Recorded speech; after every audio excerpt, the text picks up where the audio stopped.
দেশের সীমান্তের অতন্দ্র প্রহরী, তারা সেনা জওয়ান, সাধারণ নাগরিকের জীবন ও সম্পদ রক্ষায় সদাব্রতী। ভারতের বুকে যুদ্ধ কম হয়নি, স্বাধীনতা পরবর্তী কালেও রক্ত ঝরেছে অনেক। আর সেসব ঘটনা সেনা জওয়ানদের জীবন নিয়ে লেখা হয়েছে অজস্র কাহিনী। সেসব উঠে এসেছে রূপালী পর্দায়ও। বরাবরই বলিউডে জনপ্রিয়তা পায় যুদ্ধ সেনার জীবন কাহিনী। শুধু যুদ্ধ নয়, তার বাইরেও সেনা জীবনের মর্মস্পর্শী কাহিনী উঠে এসেছে এসব সিনেমাতে। 1970 সালের 28 জানুয়ারি মুক্তি পেয়েছিল দেব আনন্দ পরিচালিত ও অভিনীত প্রেম পূজারী। সিনেমাটিতে তার বিপরীতে অভিনয় করেছেন ওয়াহিদা রহমান। কাহিনী ও প্রযোজনা ছিল দেবেরই। শচীন দেব বর্মনের সৃষ্টির সুরে মেতেছিল গোটা দেশ। কাহিনী অনুযায়ী নায়ক রামদেব বক্সির বাবা লেফটেন্যান্ট দুর্গাদাস বক্সি। তিনি চান রামও তার মতো সেনায় নাম লেখান, কিন্তু রাম প্রকৃতি প্রেমী। পাঞ্জাবের এক গ্রামে তার বেড়ে ওঠা। গ্রামের মেয়ে সুমনের প্রেমে পাগল। একদিন চিঠি আসে রামের নামে। তাতে লেখা ছিল যুদ্ধে যেতে হবে ভারত চীন সীমান্তে। বাবার সঙ্গে মতবিরোধ সত্ত্বেও যুদ্ধে যেতে হয় রামকে। কিন্তু সে অহিংসার পূজারী, তাই অস্বীকার করে যুদ্ধ করতে। সেনার বিরুদ্ধাচারণ করে 2 বছর কারাদণ্ড ভোগ করতে হয় রামকে। কিন্তু সেখান থেকেও পালায় সে, ঘুরে বেড়ায় উত্তর পূর্ব ভারতের পাহাড়ি এলাকায়। শেষ পর্যন্ত মন পরিবর্তন হয় নায়কের। প্রতিবেশী দেশে গুপ্তচর বৃত্তিতে রাজি হয় সে। তার এনে দেওয়া তথ্যের ভিত্তিতে রক্ষা পায় ভারতীয় সার্বভৌমত্ব।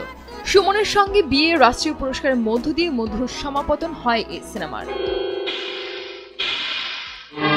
1997 সালে মুক্তি পায় জেপি দত্তর বর্ডার। ভারতীয় চলচ্চিত্র দুনিয়ায় এক অন্য রকমের সৃষ্টি। সানি দেওল, জ্যাকি শ্রফ, সুনীল শেট্টি, অক্ষয় খান্না, পুনিত ঈশা অভিনীত এই সিনেমার বিষয়বস্তু অবশ্যই ভারতীয় সেনা এবং যুদ্ধ, কিন্তু তারই মাঝে বয়ে গেছে মানবিকতার প্রবাহ। একদিকে ভারতীয় সেনা পরিবার, তাদের মা, স্ত্রী, সন্তানদের কথা, অন্যদিকে দাঁতে দাঁত চেপে লড়াই। সিনেমার একেবারে শেষ ভাগে এসে ভারতীয় মেজর কুলদীপ সিং মুখোমুখি হন এক সাধারণ পাকিস্তানি সৈনিকের। মৃত্যুর মুখোমুখি দাঁড়িয়ে সে প্রাণ ভিক্ষা করে। জানায় বাড়িতে রয়েছে তার ছোট 2 ছেলে মেয়ে। পরম মমতায় তাদের নাম জানতে চায় ভারতীয় মেজর। নির্দেশ দেয় নিচুতলার ওই সেনাকে যেন মেরে ফেলা না হয়।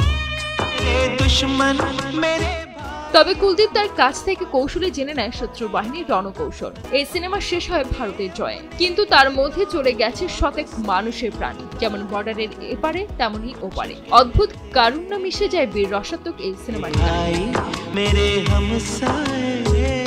একেবারে অন্য ধারার সিনেমা পান সিং তোমর। 2012 সালে মুক্তি পেয়েছিল তিগ্মাংশু ধুলিয়া পরিচালিত এই সিনেমা। সত্য ঘটনা অবলম্বনে নির্মিত হয়েছিল সিনেমাটি। ভারতীয় সেনাবাহিনীর এক জওয়ানের কাহিনী, যিনি খেলাধুলায়ও নাম করেছিলেন। পুরস্কার এনে গর্বিত করেছিলেন দেশকে, কিন্তু অবসরের পর জড়িয়ে পড়েছিলেন এক পারিবারিক সমস্যায়। প্রতিশোধ স্পৃহা তাকে নিয়ে গিয়েছিল অন্য খাতে। সেই কাহিনী মানবিক সংবেদনে প্রকাশ করেছিলেন। জাভেদ আখতারের লেখা চিত্রনাট্যের লাক্স সিনেমা পরিচালক ছিলেন ফারহান আখতার। 2004 সালে মুক্তি পাওয়া এই সিনেমাতে দেখা যায় অমিতাভ বচ্চন ও ঋতিক রোশনের সঙ্গে প্রীতি জিন্তাকে। এও এক জওয়ানের নিজস্ব জীবন কাহিনী। সিনেমার শুরুতে দেখা যায় দায়িত্ব জ্ঞানহীন করণ শেরিগেলকে। ইন্ডিয়ান মিলিটারি একাডেমিতে যোগ দেয় সে, কিন্তু উচ্ছৃঙ্খলতার কারণে নানা সমস্যায় পড়তে হয়। তবে শেষ পর্যন্ত সেই বেপরোয়া যুবকই হয়ে ওঠে দেশ রক্ষার কাজে ব্রতী। সঞ্জিত আখতার, দেশ টিভি।